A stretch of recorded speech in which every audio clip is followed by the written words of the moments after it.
Na pustni torek 8. marca so se okoli 15. ure pričele zbirati različne pustne maske pred Domom kulture Slovenske Konjice. Pustovanje je kot vsako leto doslej pod okriljem Društva prijateljev mladine Slovenske Konjice, ki s svojimi pestrimi aktivnostmi ob petkih in v času šolskih počitnic poskrbi za animacijo konjiških osnovnošolcev in prebujanje kreativne žilice v njih.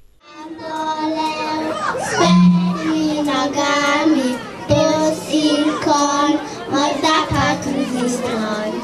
Lepa reč, res si svetovna, nos rdeč, čevlje pa kočov, a teži, dobro voljo spravim, 1, 2, 3 in se že smeji.